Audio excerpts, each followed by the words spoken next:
libros, en sus Biblias, el libro de Lucas, Lucas capítulo 19.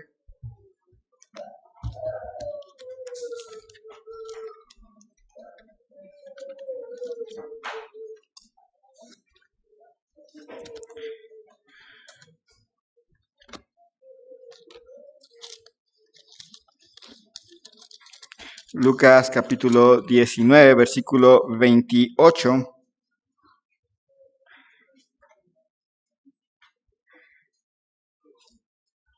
Dice la palabra de Dios en Lucas capítulo 19, versículos 28 al versículo 44.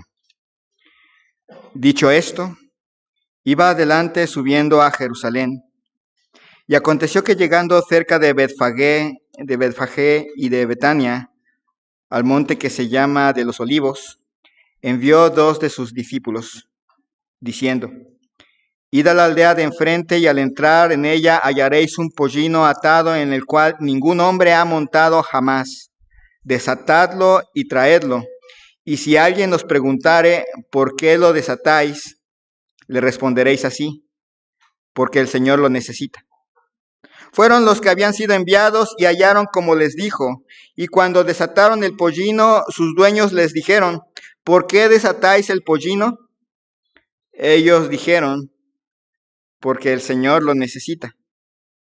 Y lo trajeron a Jesús, y habiendo echado sus mantos sobre el pollino, subieron a Jesús encima. Y a su paso tendían sus mantos por el camino.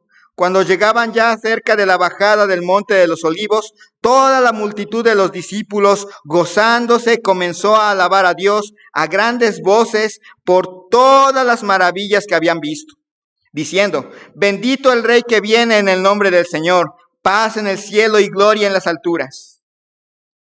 Entonces algunos de los fariseos de entre la multitud le dijeron: Maestro, reprende a tus discípulos.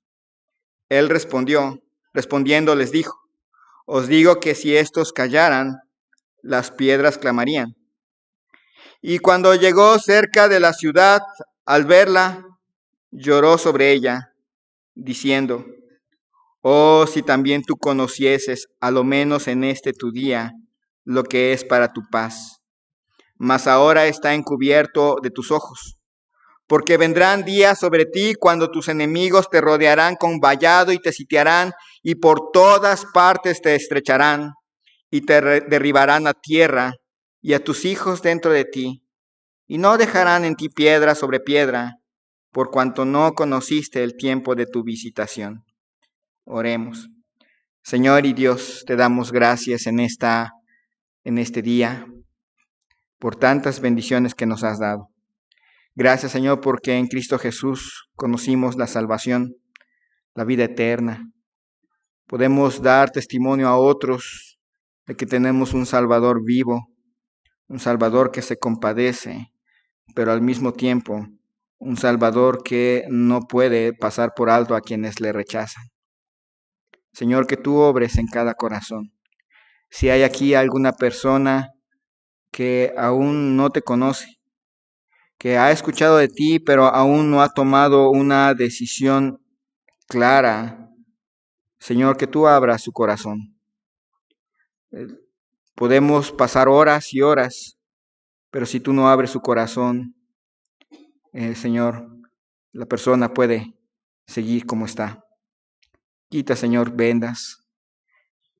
Y a los que ya hemos conocido a Cristo, Señor, ayúdanos a recordar todo lo que nuestro Salvador hizo. Ayúdanos, Señor, a gozarnos, a alabarle de todo corazón, a vivir rendidos para nuestro Señor Jesucristo. Gracias, Señor, te damos. Te rogamos, Señor, por la salud de Rodolfito, que se encuentra enfermo en este día, que tú le sanes, que la fiebre pueda ya ceder y que en ningún momento la fiebre le produzca convulsiones, que pueda sentirse mejor, Señor, que los medicamentos que le están dando funcionen conforme, Señor, tu voluntad. También por Mariluz, la hija de nuestra hermana Elisa Villarreal, te rogamos, Señor, también por ella, que pronto pueda mejorar, que mañana que van al médico, tú guíes al doctor para encontrar cuál es la enfermedad que tiene esta pequeñita, este bebé. Bendice, Señor, a cada uno de nosotros. Te damos gracias porque trajiste ya a nuestro hermano Salvador, a su esposa, a Lalo, a la familia, Señor, después del tiempo de enfermedad. Y te rogamos por la hermana Jacqueline, que está en espera, Señor, para el tiempo del alumbramiento por su bebé, Señor. Te rogamos que todo marche bien y pueda gozarse esta familia de tener a la pequeñita ya en sus brazos. Bendice, Señor, este tiempo. Te lo ruego en el nombre de Cristo Jesús. Amén. No pasemos por alto, hermanos, que el libro de Hechos el libro de Lucas es un libro de historia. Es como abrimos un libro de historia con la enorme diferencia de que este es un libro de historia inspirado. Inspirado por el Espíritu Santo, Dios fue guiando a Lucas para encontrar los testimonios adecuados, para relatar los momentos especiales. Y llegamos a este punto, lo hemos estado viendo a lo largo de semanas, cómo va bajando, cómo va caminando nuestro Señor Jesucristo, cruza el Jordán, llega a Jericó, y cómo va avanzando y llega a este momento especial. Es una procesión propiamente. En esa época, recuerden que los judíos tenían 3 fiestas: la fiesta de la Pascua, la fiesta de Pentecostés y la fiesta de los tabernáculos. Y en estas fiestas los judíos viajaban de las diferentes ciudades cercanas a Jerusalén para ir a Jerusalén a celebrar las fiestas. Y junto a ellos muchas veces se congregaban, además de ellos, gente que venía de las diferentes provincias y que alcanzaban a llegar a Jerusalén en las fiestas. Así que se imaginarán la enorme cantidad de gente que está en esta escena. Se calcula que por lo menos habría más de 100,000 personas. Imagínense el Estadio Azteca, pero todos abajo y caminando en una misma dirección, cantando himnos. Cantaban himnos de procesión, todos hacia un destino, más los miles de personas que iban en otros caminos. Ahí van. Recientemente, en el mes antepasado, la gente pudo ver la coronación del rey Carlos III. Una coronación diferente en cierta manera. Van en sus carruajes, con sus caballos, bien limpiecitos, con sus soldados uniformados, y mucha gente alrededor con sus banderitas de Inglaterra. Y algo muy similar, pero al mismo tiempo profundo, aparece aquí. Es la procesión de entrada del Mesías a Jerusalén para una coronación diferente. Nuestro Señor Jesucristo no venía y no estaba entrando a la ciudad pensando en una coronación y que entrando a la ciudad iba a comenzar una revuelta con los romanos. No, Él iba consciente de a qué iba. Iba a una coronación distinta. Una coronación que iba a estar en un monte afuera de la ciudad. Una coronación que iba a estar precedida por golpes, por burlas. Una coronación que iba a estar precedida por sangre, por dolor, pero que ahí va a ser la más grande victoria. La entrada del Mesías era un tiempo alegre, pero al mismo tiempo solemne, y pensando ya de este lado de la cruz, con un dramatismo diferente. La gente estaba emocionada. Piensen en esa emoción y la gente reunida y gritando, pero piensen en nuestro Salvador. Va a estar entrando en un burrito. Va a estar cruzando las murallas de Jerusalén con un pensamiento en mente. Llegó el tiempo de la cruz. Con un pensamiento en mente llegó el momento en el que el Padre me va a dar la espalda. Llegó el momento de dar mi vida por el pecador. Así que es una coronación, es una entrada alegre al principio. Lo van a ver, lo vamos a notar. Alegre por un lado, con muchas señales, con muchas cosas. Pero por un momento piensen en nuestro Salvador. La gente que aclamaría a Jesús ese día, unos días después va a darle la espalda. Unos días después, la gente que en algún momento va a poner sus mantos, después va a burlarse de él.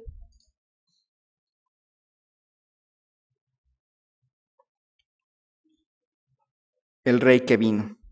En primer lugar, vemos que el rey que vino mostró una autoridad excepcional, dice ahí en versículos 28 al 35, dice, dicho esto, iba adelante subiendo a Jerusalén, y aconteció que llegando cerca de Betfagé y de Betania, al monte que se llama de los Olivos, envió 2 de sus discípulos, diciendo, id a la aldea de enfrente, y al entrar en ella hallaréis un pollino atado, en el cual ningún hombre ha montado jamás. Desatadlo y traerlo. ¿Se acuerdan que en nuestra escena anterior estaba en Jericó? Una distancia como parecida a la de Alpuyeca a Cuernavaca. Pero ahora ya ha caminado y está a 3 kilómetros. Ya se puede ver la ciudad. Ya se pueden ver las casitas, ya se puede ver los edificios grandes de la ciudad, las murallas. Ha subido, recuerden que Jerusalén está en una montaña, entre montañitas, así que ya ha subido hacia la ciudad y ya la puede ver. Y en este momento dice que envía a 2 de sus discípulos, id a la aldea de enfrente y al entrar en ella hallaréis un pollino atado. Había unos individuos, unos discípulos en especial que necesitaban creer algo especialmente de nuestro Señor Jesucristo. Ellos fueron enviados y ellos tuvieron que ir. Ellos pudieron haber dicho, ¿y para qué quieres un pollino si aquí puedes encontrar caballitos? Alguien te puede prestar un caballo, alguien te puede prestar un camello, alguien te puede prestar un burrito. ¿Por qué hay que ir a la aldea? Pero ellos tenían que ir a la aldea, no por un capricho de nuestro Salvador. Está cumpliendo detalles pequeños, pero que van a ser importantes para recordar que quien estaba entrando a la ciudad de Jerusalén no era un peregrino más, era el Mesías. Y el rey que vino se manifestó dando instrucciones precisas. Dice, id a la aldea de enfrente y al entrar en ella hallaréis un pollino atado en el cual ningún hombre ha montado jamás. Desatadlo y traedlo. Y si alguien os preguntare por qué lo desatáis, le responderéis así, porque el Señor lo necesita. Una de las cosas que vemos a lo largo de la Biblia es que las instrucciones de Dios son precisas. No hay lugar a algo así como ir a la primera aldea que encuentren, ahí busquen entre las calles, a lo mejor encuentran un pollino y si encuentran un pollino ahí lo agarran, no, vayan a esa aldea de enfrente y ahí en la entrada van a encontrar un pollino atado. Lo desatan. Y si alguien llega y les pide explicaciones, le van a decir estas palabras, porque el Señor lo necesita. Imagínense que ustedes están en su casa y tienen su carro afuera, y llega alguien y lo empieza a abrir. ¿Y por qué lo agarra? Porque el Señor lo necesita. ¿Qué van a hacer ustedes? ¿A cuál Señor? No, ¿cómo crees? O sea, ellos van a tener que confiar. Van a tener que confiar en que esas palabras van a ser suficientes. En que esas palabras que Jesús les está diciendo que le digan a los dueños del pollino van a ser suficientes para desatar el pollino. Implica confianza de ellos. Ellos tienen que confiar en que van a encontrar un pollino atado y ellos van a tener que confiar en que si alguien les pide explicaciones, no van a tener que decir mucho más que el Señor lo necesita y no van a tener que decirle, oiga Señor, ¿y si me piden dinero? Si me dicen, ¿cuál? Son 5 pesos. Bueno, 5 dracmas. No, ellos van a tener que confiar en Dios.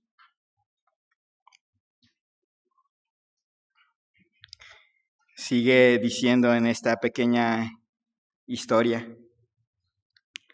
Dice versículo 32. Fueron los que habían sido enviados y hallaron como les dijo. Se cumplió. Este pequeño detallito de un burrito atado se cumplió a la perfección. Encontraron en la entrada un burrito, un pollino atado. Y cuando desataban el pollino, llegaron los dueños. Sus dueños les dijeron: ¿por qué desatáis el pollino? Y ellos simplemente dijeron: porque el Señor lo necesita. No hubo ningún pleito, no hubo ninguna dificultad. Los dueños simplemente lo dejaron ir, porque el Señor lo necesita. A veces queremos ver milagros claros de Dios, acciones contundentes de Dios, pero no nos gusta obedecer a Dios. No nos gusta seguir y confiar en Él. No nos gusta, nos da temor. ¿Y qué tal si? Y si empiezo algo y no lo encuentro, y si continúo y no pasa nada. Tuvieron que tomar acciones de fe. Ir, obedecer y decir nada más, nada menos las palabras que Jesús les dijo que dijeran. Esas palabras fueron suficientes, le trajeron el pollino, subieron a nuestro Señor Jesucristo en el pollino y comienza un tiempo muy especial. Y a la luz del Evangelio podemos ver cómo el Señor preparó cada detalle para esa entrada. Esa entrada no iba a ser una entrada más. Había ido otras ocasiones a Jerusalén, pero esta entrada era muy especial y cada detalle de esta entrada importaba. El rey tenía que venir en un pollino. Era lo que la profecía hablaba. Tenía que venir en ese pollino. Pudo haber creado el pollino, pudo haber pedido prestado ahí entre la multitud algún pollino, pero quiso este.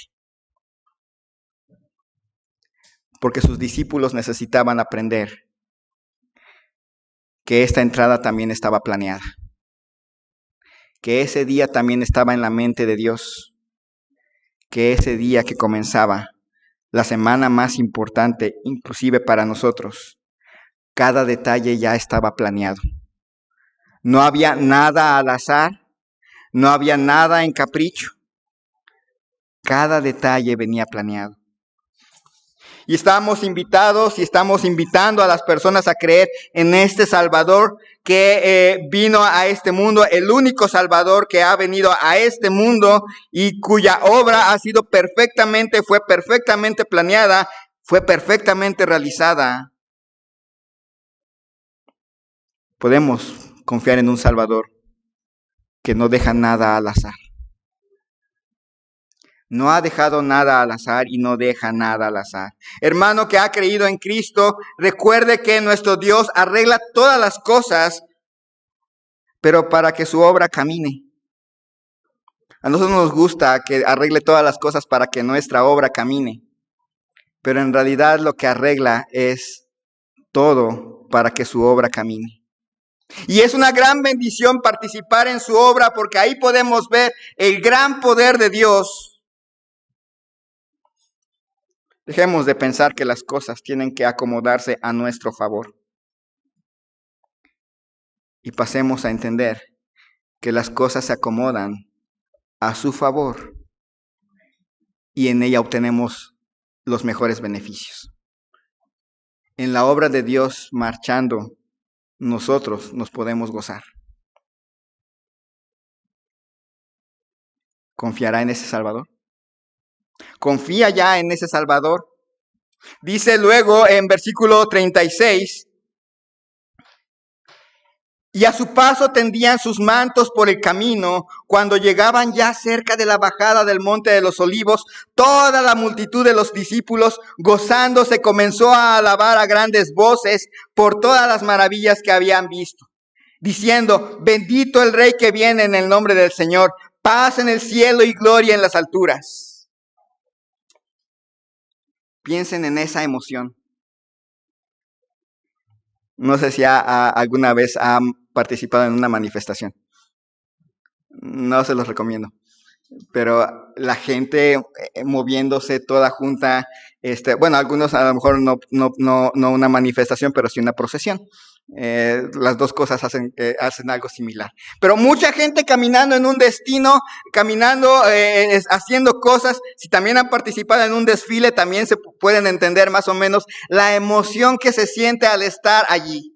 Mucha gente caminando con un solo propósito y de repente empiezan a notar, ya Jerusalén viene, ya la podemos ver. Aquí está alguien que dice que es el Mesías. Estamos a punto de ver algo sorprendente en cualquier momento. En cuanto entre a la ciudad, nosotros vamos a estar allí en uno de los eventos más especiales cuando llegue el Mesías y las tropas romanas queden desarmadas, la gente pueda luchar por la libertad de Israel y la paz en Jerusalén vuelva a estar y el rey desde Jerusalén pueda mandar a todos los imperios que se deshagan.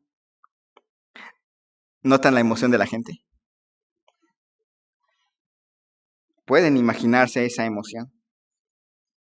Mientras iban caminando, él en un burrito, recordaban las veces que alguna vez el rey David montó un burrito, también cuando el rey Salomón montaba su burrito, y ahora tienen a un rey en un burrito, y empezaron con esa emoción, esa gran visión de lo que ellos esperaban de esa venida, empezaron a poner sus mantos.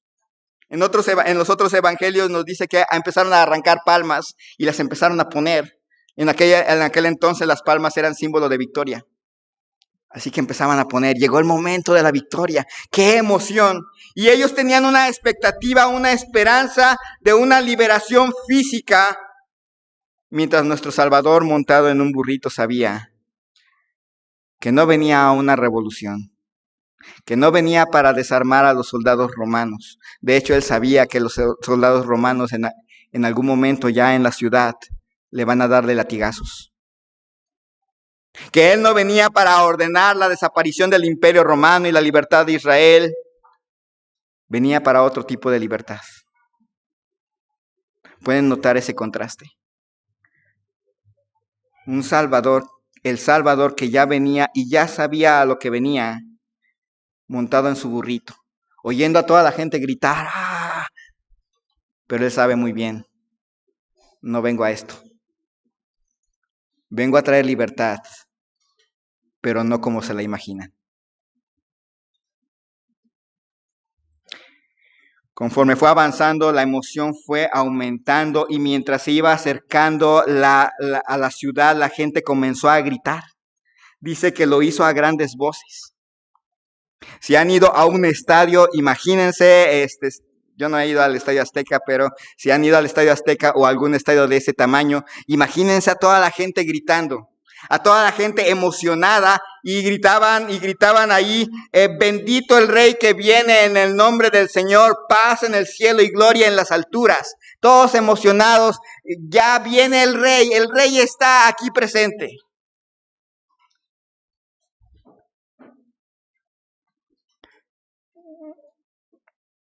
La gente emocionada. Lo más que se nos parece a esa emoción es cuando la gente se emociona en la Ciudad de México y va a gritar porque la selección ganó 1-0 a su contraparte de Tuvalu. Lo máximo que podemos pensar nosotros en gente gritando. Pero aquí es una gran emoción. El rey ya está en las colinas de la ciudad.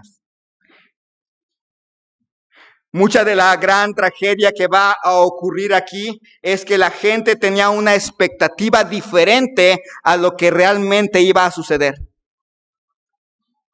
Y aunque lo que iba a suceder iba a ser grandioso, grande y maravilloso para nosotros, la gente tenía otra expectativa que después iban a sentir que había sido traicionada. Imagínense toda esta gente gritando, gloria a Dios en las alturas, paz en la tierra, y de repente verlo salir de una de las puertas todo azotado y golpeado. ¿Alguna vez ha hecho un oso? Una acción que después se da cuenta que cometió un error y le avergüenza mucho. Y siente esa sensación de qué pena, ¿por qué hice eso? ¿O por qué dije eso? Y las orejas se nos ponen rojas y nos da mucha pena. Imagínense la reacción que va a suceder después. Pero el error no vino de Jesús. El error vino de las expectativas equivocadas de la gente. Nunca el error viene de Jesús. Nuestro problema para nosotros siempre van a ser expectativas distintas. Queremos bendición de Dios y andamos haciendo esto o aquello por la bendición de Dios y tenemos nuestras expectativas en que Dios me va a bendecir y me va a llenar de carros, me va a llenar de alberca, me va a llenar de muchas cositas. Y cuando la bendición es espiritual me siento traicionado. Cuando la bendición viene a través de fortaleza en medio de la prueba, me siento traicionado porque yo esperaba que no hubiera pruebas. Busco al Señor y cuando el Señor me fortalece en medio de la enfermedad, me siento traicionado porque yo esperaba que Dios me iba a librar. Nuestro problema no está en Jesús. Nuestro problema está en las expectativas equivocadas que tenemos. Él venía con una clara intención y ya lo había anunciado en otras ocasiones. Él venía a dar su vida por nosotros. Ahí va a estar lo especial de esta venida, no en una destrucción de un imperio terrenal, sino en conquistar el más gran enemigo de toda la humanidad, la muerte. Sino en liberar al hombre de su mayor enemigo, el pecado y sus consecuencias. Él venía para algo más grande que destruir simplemente a un imperio llamado el Imperio Romano. Él venía para algo más grande, pero la gente no lo vio. Y la gente, bien emocionada, bastante contenta, esperaba que al entrar Jesús en la ciudad comenzaría el reino. Por eso se expresaban, bendito el rey, bendito el Mesías, el que viene en el nombre del Señor.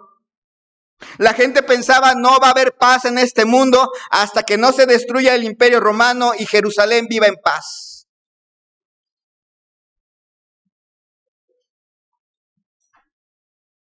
Y sí, Jesús venía a dar paz, pero no de la manera que ellos pensaban. Y una paz que iba a alcanzarnos a nosotros, porque ellos pensaban en un reino judío, donde los gentiles no tenemos cabida. Pero Él venía a dar paz, no solamente al judío, sino también al griego.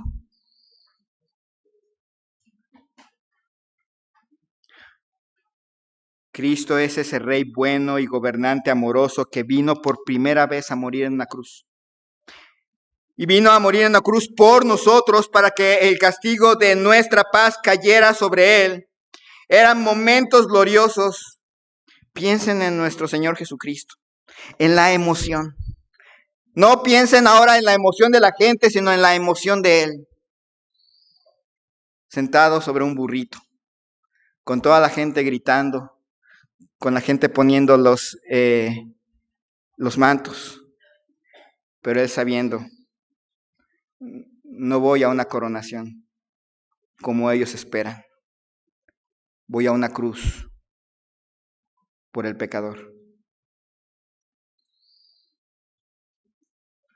Si usted no ha creído en Cristo, debe saber que Jesús es el Mesías y que vino la primera vez para morir en lugar de usted, para darle una bendición que no se puede comprar y que no se puede perder y que se obtiene en Cristo Jesús. Ese día que entraba Jesús en Jerusalén, lo hacía con la seguridad de que venía con ese propósito. Y no se bajó del burrito. Y no se detuvo. Y se dio la vuelta. Entró a la ciudad por amor de usted y por amor mío. Para nosotros que hemos creído en Cristo Jesús, podemos ver esa seguridad sin titubeo. Ese momento de decisión. Él pudo haber decidido ahí hacerse rey. La gente me apoya, la gente quiere que ya sea su rey. Pero Él no iba a hacer las cosas fáciles. Él venía para la cruz. Él entraba a Jerusalén por amor a nosotros. ¿Ha creído en Cristo? Y si ya ha creído, puede notar ese emocionante momento en que Él cruzaría las puertas de la ciudad con un propósito: morir por usted y por mí. Dice versículos 39 en adelante: entonces algunos de los fariseos de entre la multitud le dijeron: Maestro, reprende a tus discípulos. Él respondiendo les dijo: os digo que si estos callaran, las piedras clamarían.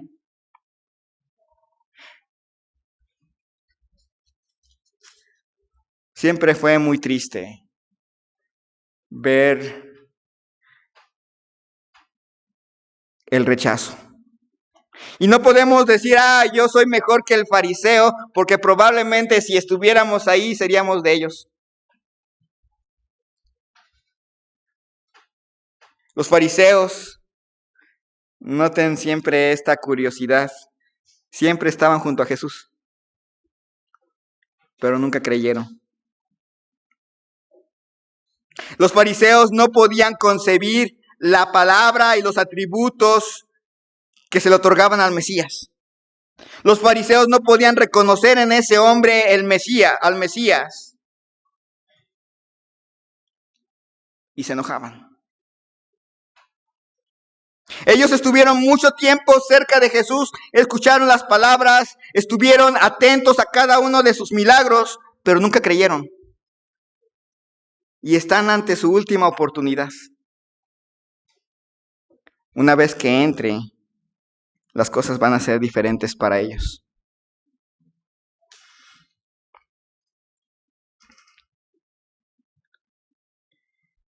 Les dice él: os digo que si estos callaran, las piedras clamarían. Y la idea es, les digo, que si estos callaran, y lo van a hacer, las piedras clamarían y van a clamar.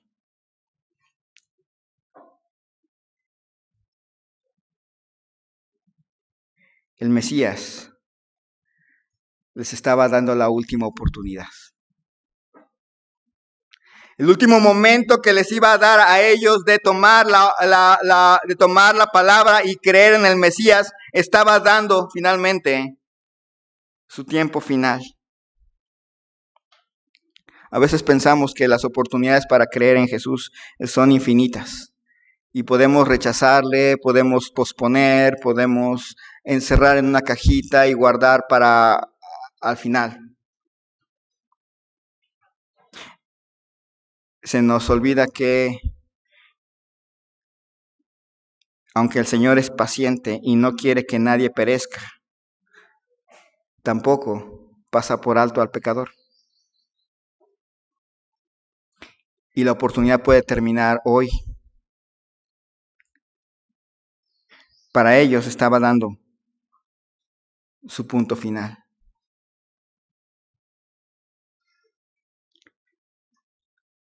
...41 dice: y cuando llegó cerca de la ciudad, al verla, lloró sobre ella. La idea no es que se paró y observó la ciudad y empezó a salir una lágrima. La idea es que empezó a sollozar. Ustedes notan la diferencia, ¿verdad? ¿Alguna vez ha llorado con sollozos?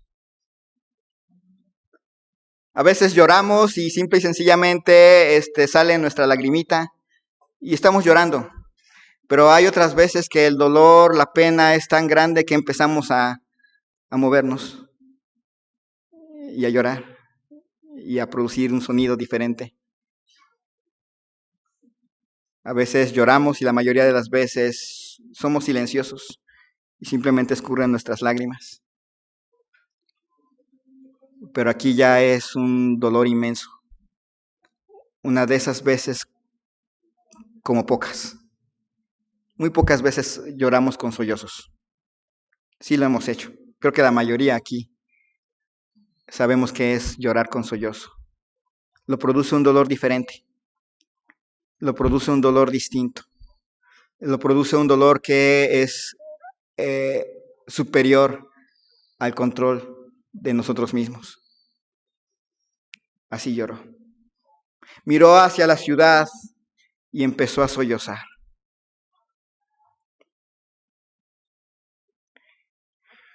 Oh, si también tú conocieses a lo menos en este tu día lo que es para tu paz. Lloró porque no pudieron ver en el Mesías al siervo sufriente. No pudieron entender las Escrituras, no quisieron entender las Escrituras y no pudieron encontrar en Cristo la verdadera paz. Él era el príncipe de paz que venía a morir en la cruz por nosotros y no lo pudieron conocer. Él traía la verdadera paz y no pudieron.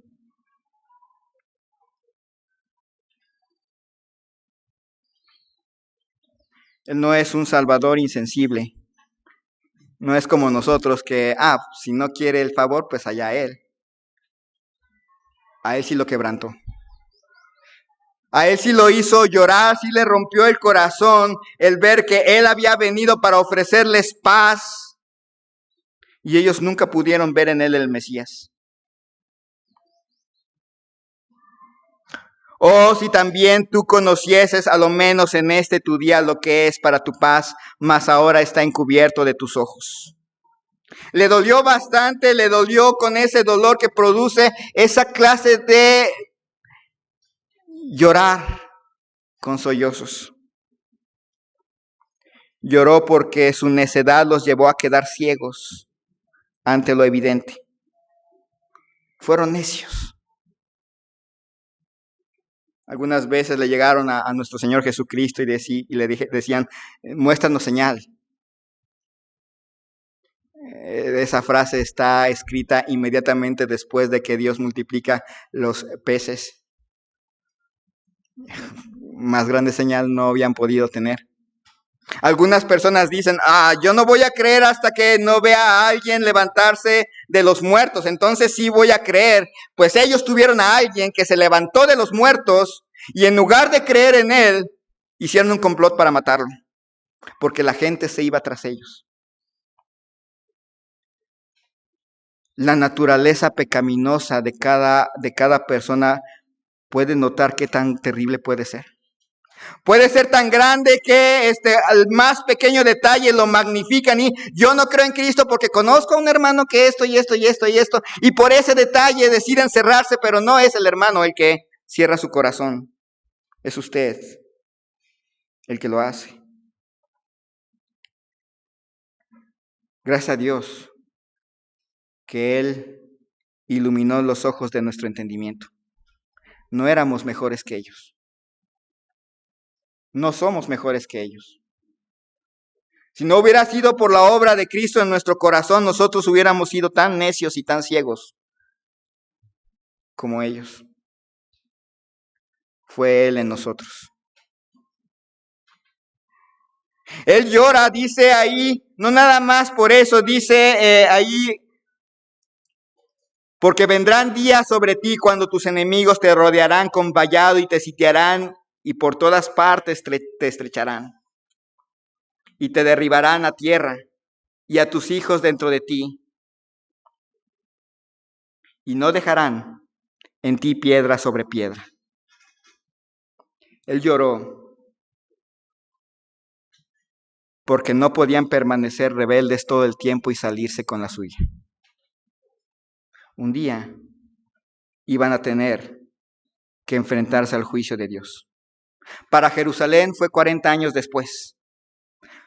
Poco más de 40 años, cerca de 40 años después, finalmente los romanos llegaron, sitiaron la ciudad, entraron a la ciudad, quemaron las casas, llegaron ante el templo que Herodes había construido y el general romano que estaba comandando el ejército en ese momento dio la orden. Primero había dicho, reserven este lugar, pero después de ver las escenas que notaba ahí, dijo, quémenlo porque ni aún sus sacerdotes lo respetan. Y derribaron el templo. No era el templo de Salomón, era el templo de Herodes. Y no quedó piedra sobre piedra. Y las piedras, los judíos callaron, pero las piedras hablaron, como había prometido. Cada piedra, cada resto de la ciudad de Jerusalén quedaría como una señal de lo que significa mantenerse rebelde ante Dios y no aceptar al Salvador. Cada resto de Jerusalén, por los siguientes años, hasta que fue repoblada, dejó en claro, ser rebelde no lleva a ningún lado.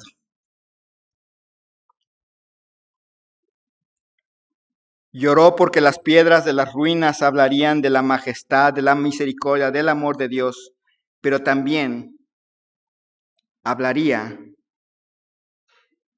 de que los que estaban ahí merecían justamente el juicio de Dios, de que los que vivían allí no fueron castigados por inocentes, sino por rebeldes.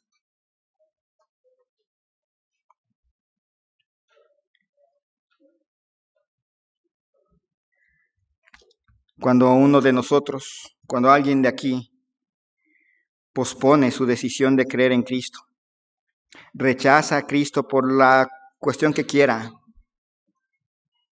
le da la espalda a Cristo,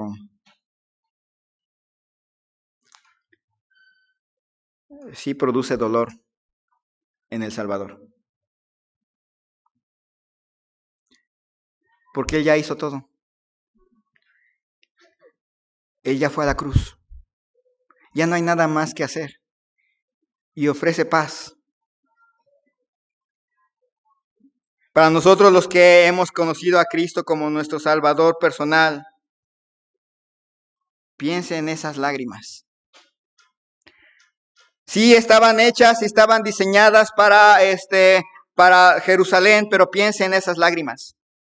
Él las tuvo que derramar por amor a nosotros.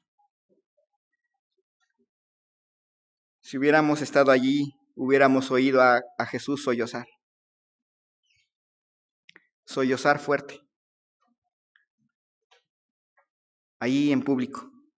A nosotros que nos cuesta llorar por nuestro pecado, a nosotros que nos cuesta llorar por nuestra indiferencia, a nosotros que nos cuesta llorar por nuestra infidelidad, Jesús lloró.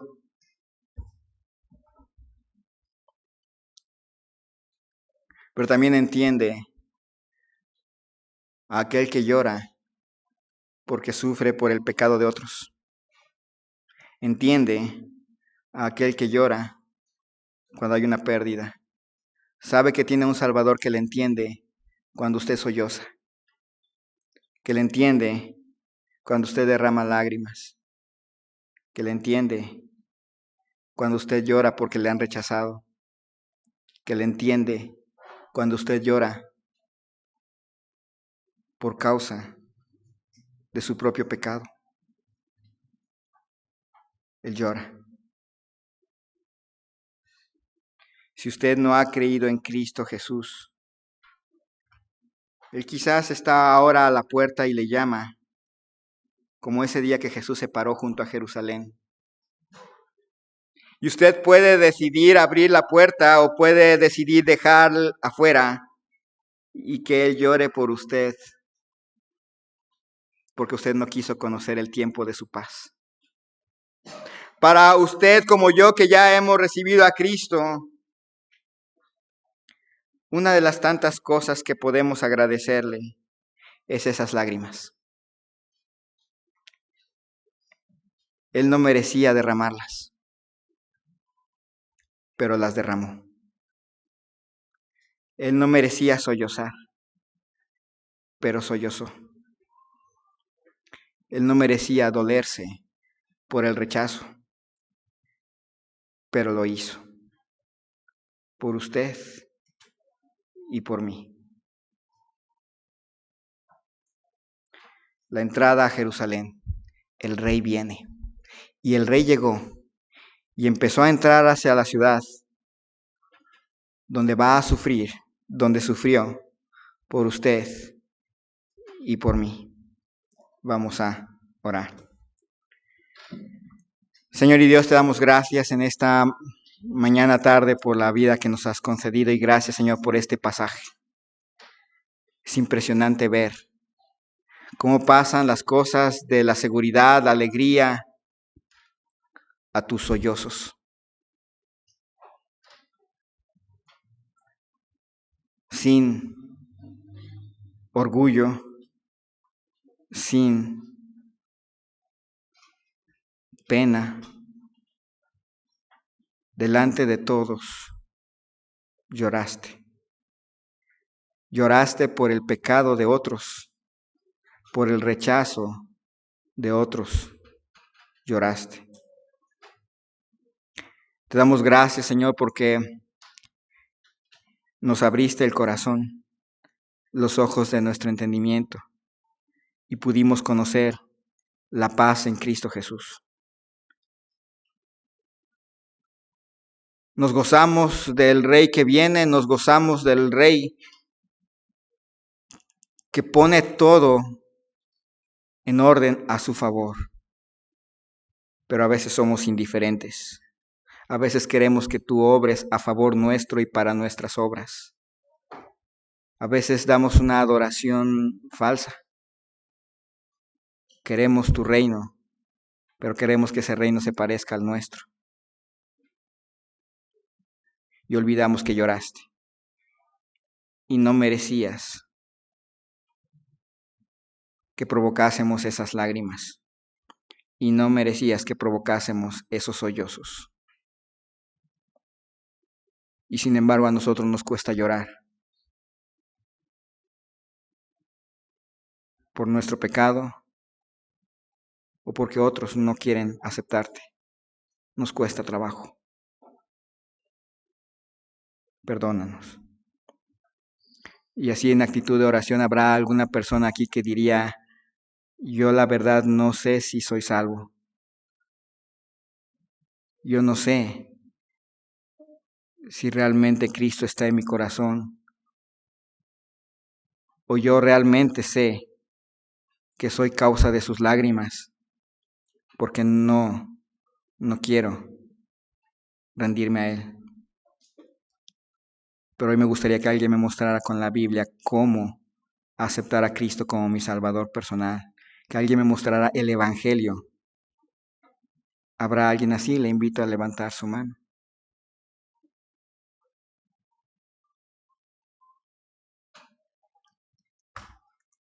Para todos nosotros. Es grandioso ver cómo Dios coloca las cosas en orden. Es grandioso ver cómo Él merece toda nuestra adoración. Pero es impresionante ver que Él lloró con un intenso dolor por causa de nosotros, por causa del pecado del hombre. ¿No le rompe el corazón el saber que Él lloró? ¿No le lleva a agradecer por esas lágrimas también? Él entiende nuestros sufrimientos, entiende nuestros lloros, porque Él un día lloró.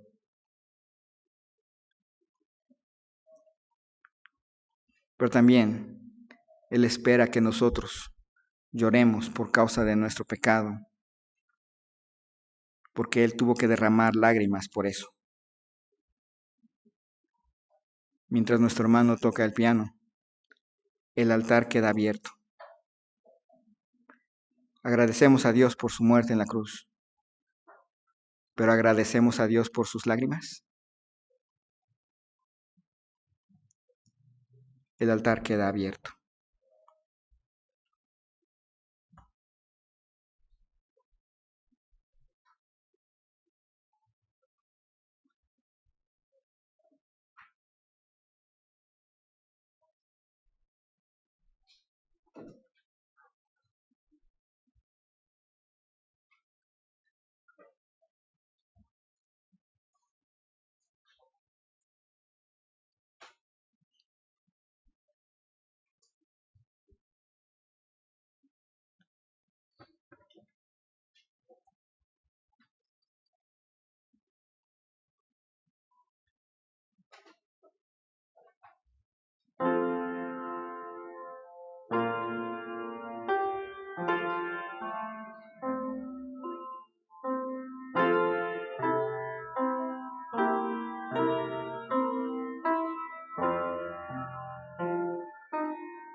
Señor y Dios, te damos gracias en este día.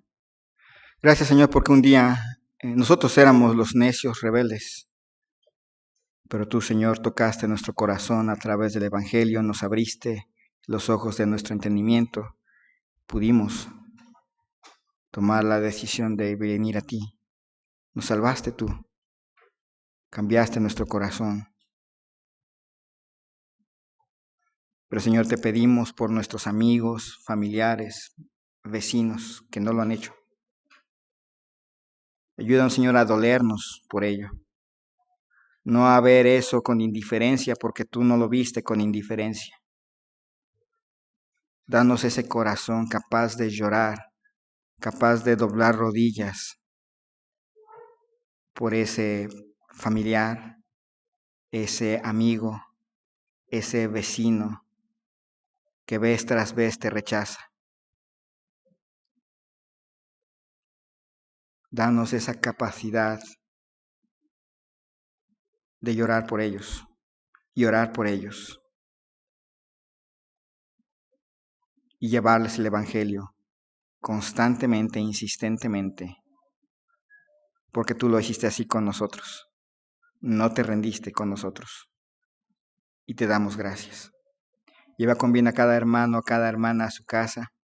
Danos un buen tiempo en familia, que podamos regresar en la tarde para juntos exhortarnos a amarte y a hacer lo correcto. Gracias, Señor, te ruego esto en el nombre de Cristo Jesús. Amén. Que el Señor les bendiga grandemente y primero Dios nos vemos en la tarde. Dios les bendiga.